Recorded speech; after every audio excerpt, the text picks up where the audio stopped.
Librérate.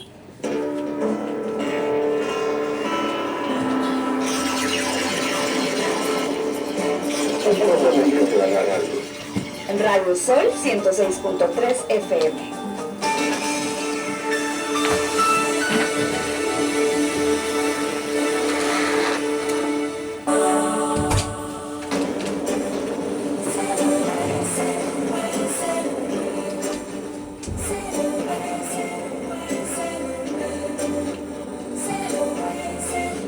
Agradecemos mucho a quienes colaboran y apoyan a este esfuerzo de Radio Sol y de Congreso que he leído, a Luni, que está ahí en Plaza Terza, al Café Tatiasca, tan rico, que por cierto lo dejé allá, Lupita, alcánzamelo por favor, a fin que Vladimir no toma café, dice que no le gusta porque no duerme si toma café. De noche no, de día sí. De día sí. Le agradecemos mucho a Tatiasca este apoyo y últimamente a la Óptica 2020, que está por aquí por Everardo Monroy y Guerrero, número 75. Ellos pues la semana pasada obsequiaron unos lentes, esta semana obsequian otros que vamos a rifarlos el próximo viernes. Lo mismo pues nos llegó esta comunicación de Ani Torres, un boletín de prensa del 7º Festival para Niños y No Tan Niños, que presenta el próximo domingo Pinocho, el musical, con la compañía de teatro infantil El Mago de Oz. Domingo 20 de octubre de 2019, a las 12 una función y a las 14 horas otra función. Ya ves, es la tercera semana, El Mago de Oz. La compañía es El Mago de Oz y Pinocho el musical. Y nos dejó por aquí unos boletos. Los vamos a obsequiar el próximo viernes. Vamos a rifarlos. Son 2 boletos dobles para asistir a la función de las 2 de la tarde. Y la del viernes, teatro infantil en la Casa de la Cultura. Pues no nos podemos esperar el viernes. Si usted quiere llevar a sus niños, a sus sobrinos, a sus hijos, a sus hermanitos, a sus nietos, pues tenemos boletos que nos obsequió el grupo Teatro Son de Patus y otros actores y actrices.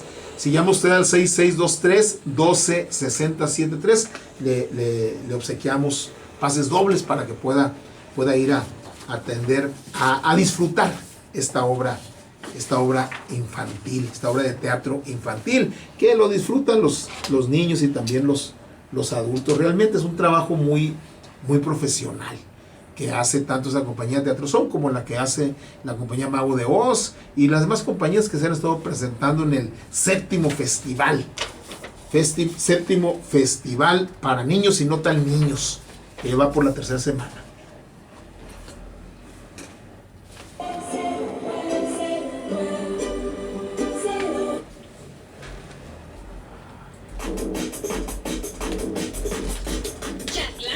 Expertos. Vox Populi. Ciudadanía y democracia del siglo XXI. Con el maestro Vladimir Gómez Anduro. Buenas noches, Vladimir, bienvenido. Hola, maestro, muy buenas noches, muchas gracias. ¿Qué nos traes ahora? Pues antes de entrar con el tema. Oye, no vas a decir como le atribuyen a Pinochet, que una vez dijo, antes de hablar, quisiera decir unas palabras. No vas a decir eso. No, para nada. No, estoy haciendo un ejercicio ahí con mis alumnos doy derecho electoral y acabamos de empezar a hacer un ejercicio. Le dije, ¿saben qué? Aparte de las lecturas que vamos a estar haciendo, les voy a estar calificando la sección. Muy bien. Entonces les mando un saludo ahí para los que nos están. ¿En dónde es este grupo? Ahorita estoy en Unilíder. Es una universidad que se llama Unilíder. La Unilíder. ¿Das derecho electoral en qué carrera? Derecho.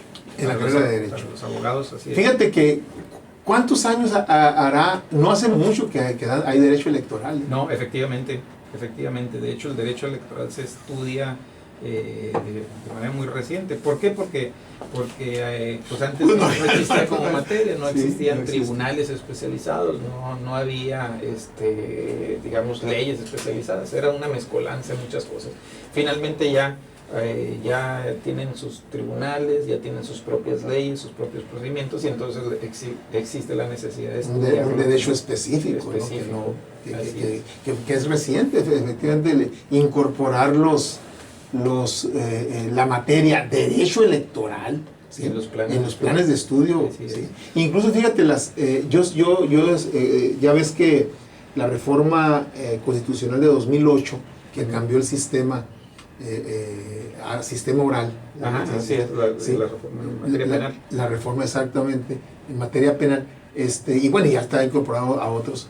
Después del 2008, por ahí el 2010, 2012, yo hice un análisis de los planes de estudio de las principales universidades, ¿sí? Y ninguna estaba incorporando el derecho, los juicios orales. No, claro. De hecho, fue todo un problema. Yo por aquel entonces estaba encargado ahí de un programa. En la UVM, ¿no? En la UVM estaba encargado de la carrera de Derecho.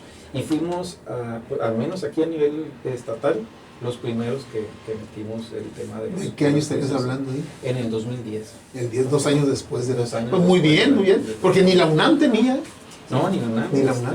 El problema que veíamos nosotros con las universidades públicas es que son muy lentas por todo el proceso burocrático que tenían que seguir. Por ejemplo, nosotros dijimos, pues seguramente la UNISON va a ser la primera, pero entre lo que discutían ahí, todo eso les llevó bastante tiempo. Sí, incluso en una ocasión supe de que uno de los doctrinarios ahí en la UNAM iba a dar una plática sobre las reformas. Y dije, pues a ver qué plantea. Y realmente lo que planteó esta persona, una persona muy reputada, dice lo que va, te estoy hablando yo creo que como de 2011, tenía 3 años de la reforma y dieron una vacatio legis de 8 años. Sí, así es. ¿Sí? Que se veía lejísimo, ¿no? Dijo esta persona, no, dice, es que lo que va a tener que hacerse, dice, es volver al sistema anterior, dijo. Esto no tiene pies ni cabeza, digo. Entonces, en lugar de los doctrinarios y las universidades de estar actualizándose, pues ya hubo una reforma constitucional, hay una vacatio legis, hay tiempo para prepararse los que ya están en ejercicio, para los nuevos, digo, porque van a salir los chavos, por ejemplo, los que entraron en el 2008 y que salieron en el 2012, 2013, ya ¿no? Entonces, dice él, le estaban apostando a que iba a haber reversa. Así es, incluso muchos abogados todavía le apostaban a la reversa. Así es que das derecho electoral. Estoy dando derecho electoral, siempre procuro estar ahí, mantenerme ahí dando al menos una clase. Y como buen maestro dices, al que escuche el programa, 1 punto más, o si no, 2 puntos menos. Pues un saludo a las alumnas y a los alumnos. Un saludo a los alumnos ahí. Hoy vamos a empezar precisamente con el ejercicio. Ya el viernes que tengamos clase vamos a hacer la verificación. Hay que usar todas las técnicas necesarias y tácticas. Pues deberías decirles que entren aquí al Facebook Live. Al Facebook. Por Facebook también. Por Facebook. De hecho, me estaban haciendo una crítica porque les dije que a través de la página, y como que entran ahí y me dice, oye, no podemos, ¿a poco me tengo que subir al carro como si estuviéramos en las cavernas? No, espérate, ellos también pueden por Twitter. Allá están llegando los saludos al profesor Vladimir. ¿Quién puso ahí? Humberto Aguilar. Ya tiene punto, Humberto Aguilar. Muy bien, adelante, Vladimir. Maestro, pues el día martes, el día de ayer precisamente, el Senado aprueba una reforma muy importante, una reforma constitucional muy importante, una reforma que tiene que ver con la figura de la revocación de mandato. Y pues evidentemente no podíamos dejar pasar la oportunidad en esta sección de hablar precisamente sobre esta figura. Así que si le parece bien, pues le vamos a dedicar el día de hoy a esa figura. Obviamente es una reforma constitucional, como reforma constitucional que implica una mayoría calificada, es decir, al menos 2/3 partes del Senado. En este caso, en particular, fue aprobada por 98 votos a favor, 22 en contra y solamente una abstención. Hay que decir que es una figura que llega con una carga negativa muy fuerte. Es decir, los detractores de esta figura de la revocación de mandato, de esta reforma constitucional, pues digamos, hicieron un buen trabajo en el sentido de que sí lograron posicionar en un buen número de ciudadanos que esto se trataba de algo negativo, que más allá se trataba de la puerta de entrada para una posible reelección presidencial, ¿no? Recordemos que la figura de la reelección ya existe en nuestra Constitución, pero no existe a nivel de presidente de la República ni gobernadores. Se queda presidentes municipales, diputados locales, diputados federales y hasta senadores, ¿no? Y con límite. Y con ciertos límites, hasta 12 años, ¿no? En total, hasta 12 años. Pues bueno, de hecho, hoy mismo cuando ponía ahí en mis redes que íbamos a hablar de este tema, un amigo me ponía, o sea que ya se van a poder reelegir estos puntos suspensivos. Y pues no, la reelección es una figura jurídica totalmente diferente al tema de la revocación. Y pues bueno, uno de los objetivos, insisto mucho en esta parte de esta sección, es precisamente abordar estos tipos de temas de la manera más objetiva que se pueda, de una manera técnica, pero además de una manera sencilla y digerible. De tal manera que vamos a iniciar pues diciendo qué es la revocación de mandato. La revocación de mandato pues es un mecanismo de democracia directa. Ya en algunas otras ocasiones, aquí en esta misma sección, platicamos que a nivel constitucional tenemos ya dos figuras de mecanismos de democracia directa. Teníamos la iniciativa popular y la consulta popular, a las que ya les dedicamos alguna sección.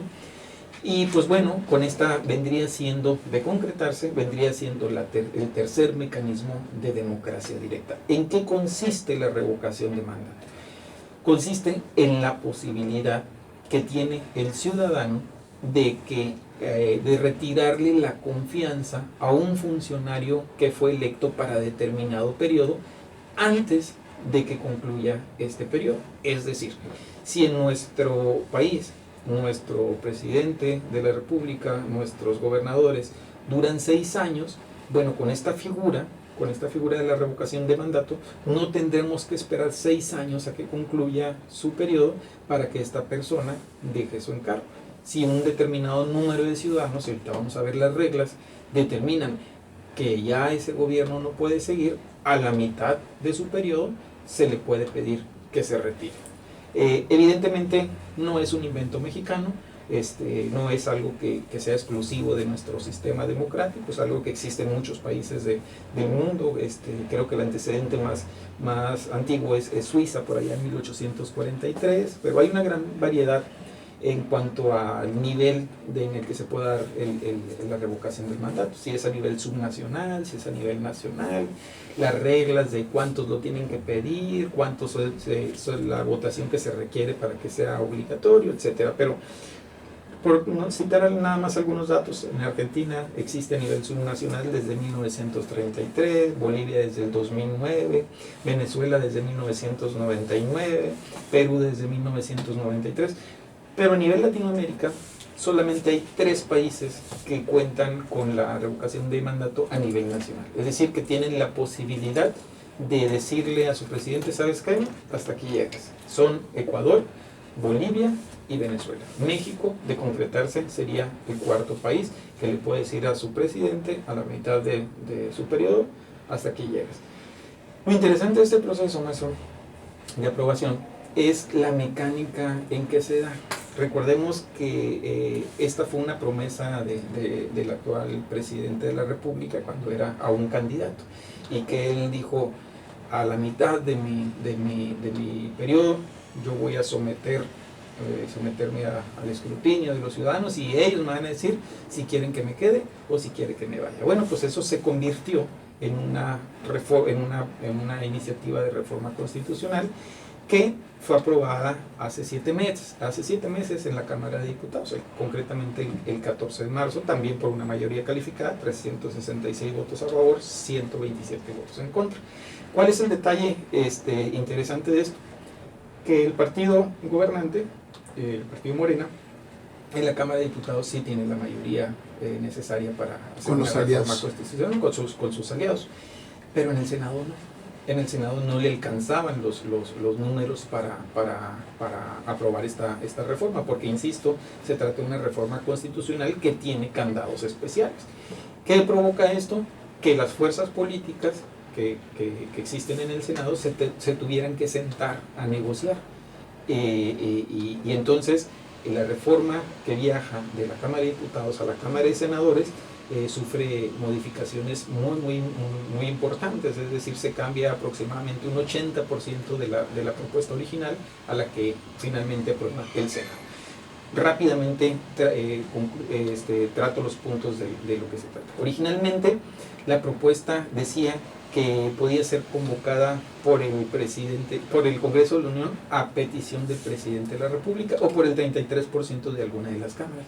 Eso fue muy criticado porque decían, oye, pues espérate, se trata de un mecanismo de democracia directa, un mecanismo de los ciudadanos, ¿por qué tiene que ser el mismo presidente el que someta a revocación de mandato? Sonaba un poquito ilógico y contradictorio con la revocación de mandato que se daba en otros países. Bueno, pues en la Cámara de Diputados sí pasó, en la Cámara de Senadores no, y queda como, es lo lógico, una herramienta ciudadana. Solamente los ciudadanos pueden solicitar la revocación del mandato. ¿Cómo lo pueden hacer? El 33% de la lista nominal, es decir, estamos hablando de que si el 89 millones es la lista nominal, más o menos 2.600.000 ciudadanos tendrían que ser los que soliciten. ¿En qué porcentaje? El 3%. El 3% de la lista nominal. No está descabellado, es un número razonable, pero además le pone una condición de dispersión regional, le llama. Es decir, no pueden esos 2.600.000 ciudadanos estar concentrados en un solo estado o en una sola región del país. ¿Por qué? Porque estamos hablando de una figura nacional. Entonces tienen que estar dispersos al menos en 17 estados, ¿no?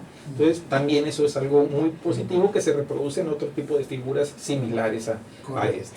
Vladimir, ¿qué te parece si hacemos una pausa? Claro que sí. Y ahorita continuamos, está muy interesante. Yo creo que vamos a dedicarle algo de tiempo en este programa, porque creo que es de mucho interés por lo que significa, por lo que puede significar y por las repercusiones que puede tener. Exacto. Tanto un sentido como el otro, ¿sí? Así es que, con permiso de los alumnos, aquí del maestro Vladimir, de la Unilíder, tomamos nuestro separador, lo colocamos. Y a lo mejor no les gusta mucho Manuela Torres, pero no la conocen. No la conocen, la van a conocer. O sea, ayer teníamos a Coldplay, a lo mejor sí lo conocen. Bueno, hoy tenemos a Manuela Torres. Aquí a Vladimir siempre le tocan los cambios. Dice, oye, le estaba oyendo a Creedence y luego ahora está viendo a Napoleón. Bueno, ayer estábamos oyendo a Coldplay, hoy a Manuela Torres y vamos a escuchar pues, El Último Verano. Juan. Y ahorita volvemos. Voy a descansar un ratito y vamos a seguir. Yo lo podemos sacar un poquito más para que concluyas bien.